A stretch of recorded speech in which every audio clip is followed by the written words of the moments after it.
CNN BBC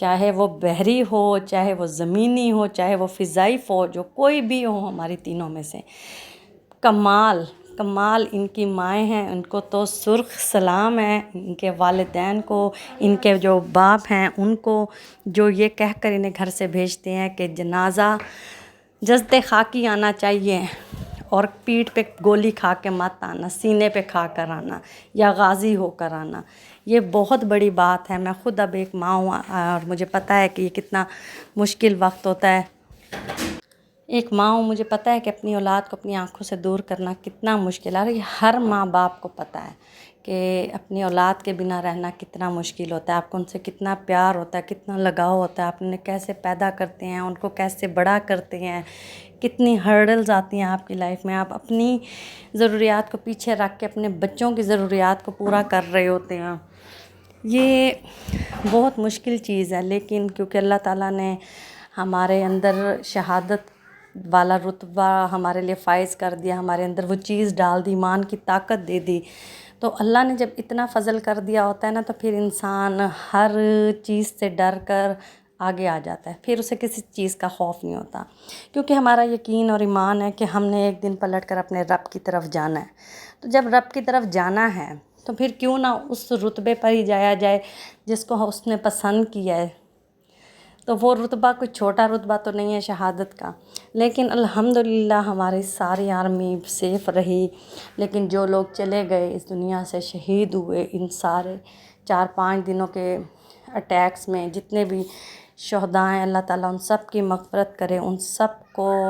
جنت الفردوس میں اعلیٰ مقام عطا کرے، اور ان کے لیے بہت سی دعائیں ہیں، اللہ تعالیٰ ان کے گھر والوں کو صبر جمیل دے۔ مشکل وقت تھا، گزر گیا، اب نیکسٹ 2 ڈیز میں دیکھتے ہیں، سیز فائر ہو گیا، دیکھیں کیا بنتا ہے آگے، اب انڈیا دوبارہ آتا ہے کہ نہیں آتا، لیکن ایک پراؤڈ مومنٹ ہے، لوگوں نے اس کو بہت انجوائے کیا، انٹرنیشنلی لوگ بڑا اس کو اپریشیٹ کر رہے ہیں اور بڑے اچھے اچھے کمنٹس دے رہے ہیں اور سپورٹ کر رہے ہیں آپ پاکستان کو کہ ہاں بھئی یہ صحیح ملک ہے، یہ دہشت گرد، یہ ٹیررسٹ نہیں ہے،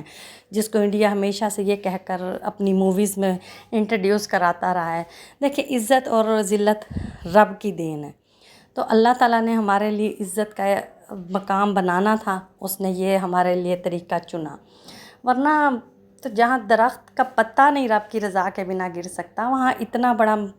محاذ کیسے ہو سکتا ہے۔ تو اسی لیے جو بھی رب کے فیصلے ہوتے ہیں،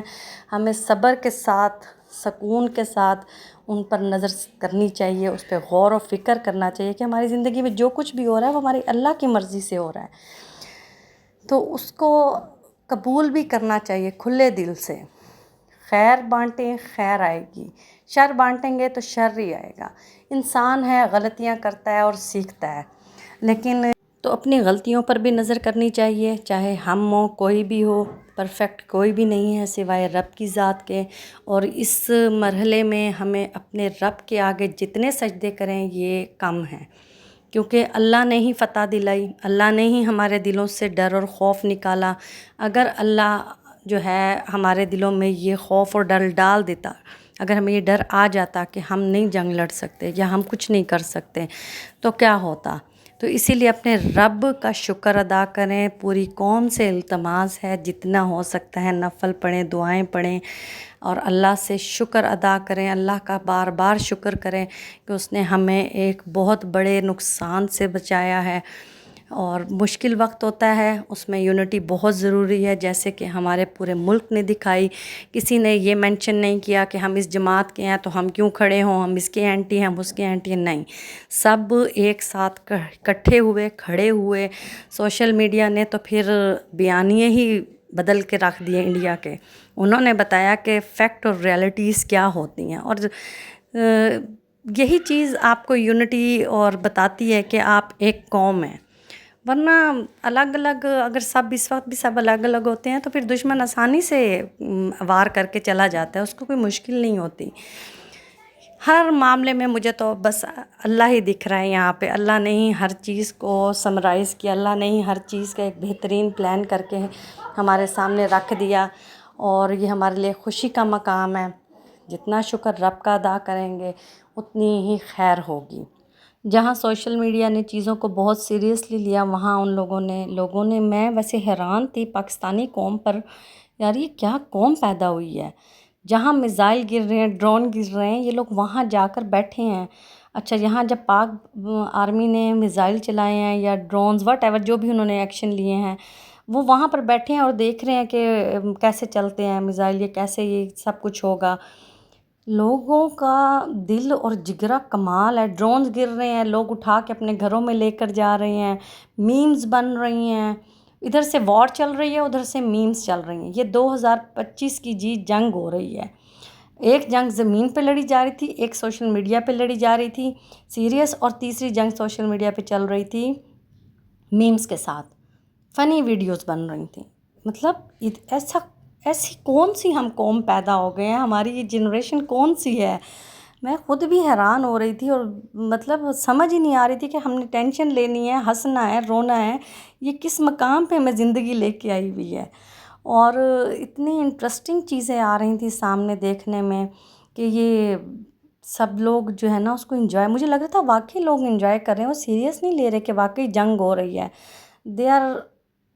پریٹینڈنگ لائک کہ جیسے ہم ویڈیو گیمز کھیلتے ہیں، وہ جو آج کل بچے کھیل رہے ہوتے ہیں پب جی اور مختلف گیمز کھیلتے ہیں اور اس کو انجوائے کر رہے ہوتے ہیں، جیسے ہم فون پہ کھیلتے ہیں۔ کچھ ہمارے شاہینوں نے وہ کردار ادا کیا، کچھ آرمی نے کیا، اور باقی پبلک نے کر دیا میمز بنا کر کہ انڈیا کے ساتھ یہ ہو گیا، یہ ہو گیا، اس طرح سے ہم نے اٹیک کیا، ہم نے یہ کر دیا، وہ کر دیا۔ تو سلام ہے ان لوگوں کو بھی، پورے پاکستان کی عوام کو، جنہوں نے اتنی بڑی ٹینشن کے ماحول میں بھی چیزوں کو اتنا سموتھ رکھا کہ میں نے نہیں سنا کوئی بی پی ہائی ہو کر تو ہسپتال پہنچ گیا ہو، اپنے رشتہ داروں میں، دوست احبابوں میں، کسی کا نہیں سنا۔ پہلے دن بہت پینک تھا، ظاہر ہے ایک دم سے اٹیکس ہوئے تھے، لوگ بہت پریشان ہو گئے تھے۔ اس کے بعد دوسرے دن بھی ہوا، لیکن پھر آہستہ آہستہ لوگوں نے اس کو مذاق لینا شروع کر دیا۔ پھر جب ہماری آرمی نے رسپونڈ کیا، ریٹیلیٹ کا سوچا نہیں، ریٹیلیٹ کیا، اور جیسے ڈی جی صاحب نے کہا تھا کہ جب ہم کریں گے تو آپ کو دنیا کو بتانا نہیں پڑے گا، دنیا کو خود پتہ چل جائے گا، اور وہی چیز ہوئی۔ اور اسی میں ہی لوگوں نے پھر مذاق بنا لیے، کوئی ڈرونز بائک پہ رکھ کے بھاگ رہا ہے، یہاں لاہور میں نے سنا جی لڑکا ڈرون لے کر بھاگ گیا ہے، اور وہ آڈیوز ریکارڈنگ چل رہی تھیں کہ پلیز ہمیں یہ چیزیں دے دیں واپس۔ ایک بندہ میں نے دیکھا میم بنا رہا تھا، وہ کہہ رہا تھا کہ میں یہ مشین لے جاؤں گا، میں اپنی کنویں والی موٹر کے ساتھ لگاؤں گا، کھیتوں میں پانی آئے گا۔ مطلب یہاں بھی انہیں مذاق چل رہا تھا۔ خیر، ان لوگوں کی وجہ سے شاید بہت سارے چہرے جو پریشان ہوئے ہوں گے، لوگوں کے اندر جو بہت بے چینی تھی تو وہ بہت حد تک کم ہوئی ہوگی۔ انہوں نے جب یہ چیزیں دیکھی ہوں گی سوشل میڈیا میں، ایک ٹینشن وار تھی، اس کے بعد پھر ایک جوک آ رہا تھا۔ سب نے بہرحال مل کے اپنے ملک کے دفاع کے لیے ساتھ کھڑے رہنا ہے، ساتھ کھڑے رہیں گے، یہ عزم ہونا چاہیے ہر پاکستانی کا۔ اور اپنے ملک کی حفاظت ہم سب کا فرض ہے، صرف یہ آرمی کا ہی فرض نہیں ہے، ہم سب کو چاہیے کہ ہم اس کی حفاظت کریں، اس کے لیے دعائیں کریں، اس میں ہر وہ اچھا عمل کریں جس سے کہ ہمارے ملک کی شان بڑھے۔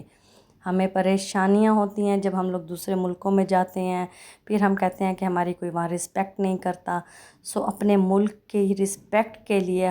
وہ چیز کریں جو آپ کو نمایاں کرتی ہو۔ اور بینگ اے مسلم ہمارا تو یہ ایمان بھی ہے، اور ہمارا دین ہمیں یہ بتاتا اور سمجھاتا بھی ہے کہ آپ نے کسی کے لیے بغض نہیں رکھنا، کسی کے لیے برائی نہیں سوچنی۔ جہاں ہمارے نبی نے کہا کہ کفار کے بچوں کو بھی ویسے ہی ٹریٹ کرو، ان کی عورتوں کے ساتھ نرمی کرو، ان کے بوڑھے بزرگوں کے ساتھ خیر رکھو، اچھا سوچو، اچھا عمل ان کے ساتھ کرو، تو پھر ہمیں ان باتوں کا خیال رکھنا ہے، کیونکہ ہمارا دین امن ہے، ہمارا ملک امن ہے۔ ہمیں امن کا درس دے کر ہمارے نبی نے بتایا ہے کہ ہم نے کس طریقے سے اپنے ملک کی حفاظت کرنی ہے، اپنے لوگوں کی حفاظت کرنی ہے، اور دوسرے جو اگر کوئی جنگی قیدی آتے ہیں تو ان کو ہم نے کیسے ٹریٹ کرنا ہے۔ اپنا بہت سا خیال رکھنا ہے، اپنے ملک کے لیے بہت سی دعائیں کرنی ہیں، اپنے ہر آنے والے دن کو ہم نے بہتر بنانا ہے اور خیر کے ساتھ اس دن کو گزارنا ہے۔ اپنی نمازوں کا خیال رکھیں، موت برحق ہے، جب سے ہم پیدا ہوئے ہیں تب سے ہماری موت کا وقت مقرر ہے۔ تو اپنے اعمال ہم نے ایسے بنانے ہیں کہ ہم اپنے رب کے سامنے سرخ رو ہو سکیں، اپنے لیے اور دوسروں کے لیے خوشیاں بانٹتے رہیں۔ زندگی کا کوئی پتہ نہیں۔ پھر ملیں گے نیکسٹ ولاگ میں۔ اللہ حافظ۔